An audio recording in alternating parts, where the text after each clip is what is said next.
काही आलबेल आहे? मी मीडियावर आरोप केले नाही नम्रताजी.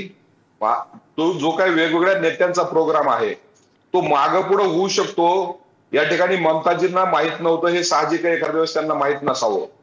पण उद्धवजींनी स्पष्ट सांगितलं की 16 तारखेच्या बैठकीला आम्ही जाणार आहोत. जी बैठक आहे ती 16 तारखेला ठेवली कारण की वेगवेगळ्या नेत्यांना उद्या येण्यासाठी वेळ नव्हता. बैठक मागं पुढे होणं याचा अर्थ इंडिया आघाडीमध्ये काहीतरी मोठी दरार आहे. अधीर रंजन चौधरींच्या प्रतिक्रियेबद्दल काय सांगाल तुम्ही? त्यांनी ममतांबद्दल काय बोललं हे मी पुन्हा ऐकवू तुम्हाला? अधीर रंजन चौधरीची प्रतिक्रिया आहे, ही प्रतिक्रिया पक्षाची अधिकृत आहे का वैयक्तिक आहे मला समजून घ्यावं लागेल. कारण की अधीर रंजन चौधरी हे पश्चिम बंगालमध्ये ममता बॅनर्जी यांच्याबरोबर लढतात. त्यामुळे त्यांची आणि त्यांची जी काय प्रतिक्रिया असेल ही पक्षाची प्रतिक्रिया आहे का त्यांची वैयक्तिक हे आम्हाला समजून घ्यावं लागेल. पण पक्षाची अधिकृत भूमिका जे आमचे पक्षाध्यक्षांनी बैठक बोलवली होती मल्लिकार्जुन खरगेजींनी, त्यांनी स्पष्ट सांगितलंय की तारखा मागे पुढे झाल्या ते आम्ही जुळवू. ठीक आहे, ठीक आहे. आपल्यासोबत भाजपचे नेते आणि माजी मंत्री परिणय फुके आहेत. परिणय फुकेजी, या सगळ्या ह्या परिस्थितीकडे भाजप कसं बघताय? तुम्ही काय पहिल्यापासून या आघाडीला फार शुभेच्छा दिल्या होत्या असं मी म्हणणार नाही, मात्र आता सध्याची परिस्थिती बघा असं आहे की ही आघाडीचं एकमेव उद्देश हे मोदीजींना हटवण्याकरता ही आघाडीची स्थापना झाली आहे.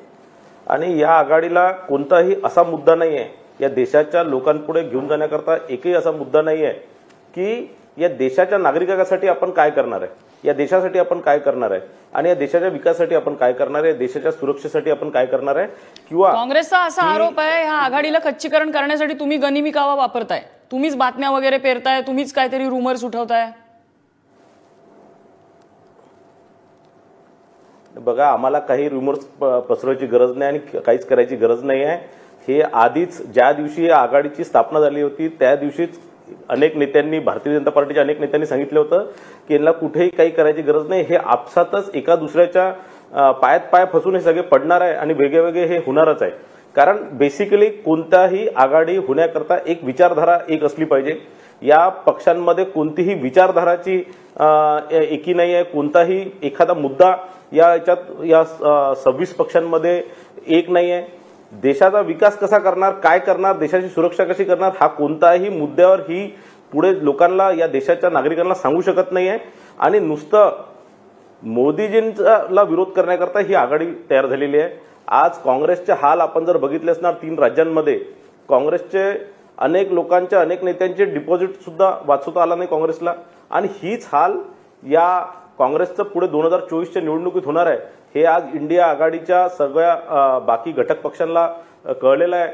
आणि म्हणून मला असं वाटतं की ते काही एकत्र येणार असं मला वाटत नाही. ममता बॅनर्जींनी सांगितलं, मला तर वाटतं आता उद्धव ठाकरे ही या आघाडीसोबत जाणार नाही. बरं, प्रशांतकडे जाऊया आपण. प्रशांत, असं म्हणतात की too many hands spoil the recipe. इथे एवढे सगळे नेते आहेत त्याच्यामुळे एकी होत नाहीये, ही बेकी कायम राहिलेली आहे. अगदी डे 1 पासून आपण बघितलं तर फोटोसाठी सगळे नेते एकत्र दिसले, पण विचार एकत्र जुळतायत असा कुठेही सीन कन्सिस्टंटली आपल्याला दिसलेला नाहीये. नम्रता, आणि इंडिया आघाडीमध्ये आता जे घडतंय ना त्याच्यासाठी जर आपण थोडासा घटनाक्रम आणि काही तारखा बघितल्या तर अजून आपल्याला काहीतरी वेगळ्या गोष्टी सुद्धा समोर येतील. म्हणजे या आघाडीची शेवटची बैठक जी झालेली होती ती 30 ऑगस्टला झालेली होती. जूनच्या शेवटच्या आठवड्यापासून बैठकांना सुरुवात झालेली होती आणि अगदी 2-2.5 महिन्यामध्ये 3 बैठका झाल्या. 30 ऑगस्टला बैठक झाल्यानंतर पुढच्या 3 महिन्यामध्ये म्हणजे सप्टेंबर, ऑक्टोबर, नोव्हेंबर या 3 महिन्यामध्ये एकही बैठक झालेली नाहीये. आता निवडणुकांचं कारण त्यासाठी सांगितलं जात आहे, ते कारण असेलही, पण एक गोष्ट लक्षात घ्यायला पाहिजे. 30 ऑगस्टला जेव्हा मुंबईमध्ये बैठक झालेली होती तेव्हा त्याच्यामध्ये हे जाहीर करण्यात आलेलं होतं की एकत्रितपणे सभा घेतल्या जातील, सर्व आघाडीचे नेते जे आहेत ते एकत्रितपणे सभा घेतील आणि त्यासाठी आधी भोपाळचं नाव जे आहे ते निश्चित झालेलं होतं. पण एक चर्चा अशी होती की त्यावेळी सनातन धर्माचा जो सगळा वाद सुरू होता त्या पार्श्वभूमीवरती कमलनाथांना ही सभा जी आहे ती त्या ठिकाणी नको होती आणि त्यामुळे ती पण तारीख जी आहे ती बारगळली. म्हणजे साधारणपणे 5 ऑक्टोबरला ती सभा होणं अपेक्षित होतं. आता तेव्हा अशा पद्धतीची सभा जी आहे ती काँग्रेसच्या नेत्यांना नको होती आणि त्याच्यानंतर आता ही जी सभा म्हणजे बैठक डिक्लेअर झाली ती काउंटिंगच्या दिवशी डिक्लेअर झाली, ज्यावेळी काँग्रेसच्या हातातून ही सगळी राज्य निसटतायत हे लक्षात आलं तेव्हा अचानकपणे या बैठकीची तारीख जी आहे ती ठरली.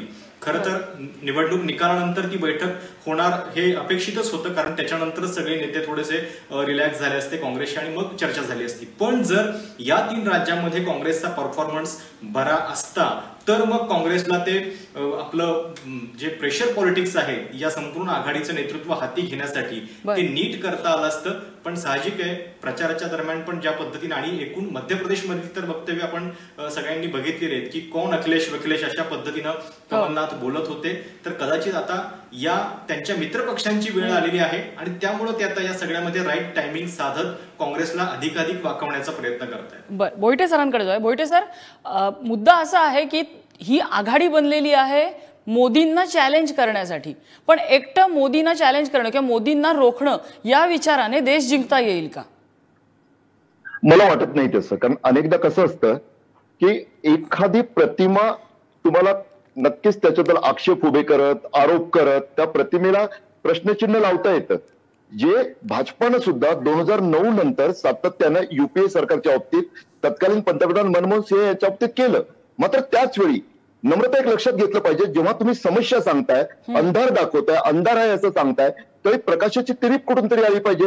एक पर्याय तुम्ही समर्थ असा पर्याय आणि फक्त व्यक्ती पर्याय म्हणून नाही तर तुमच्याकडे काय मॉडेल आहे ते सुद्धा लोकांसमोर मांडलं पाहिजे असं मला वाटतं.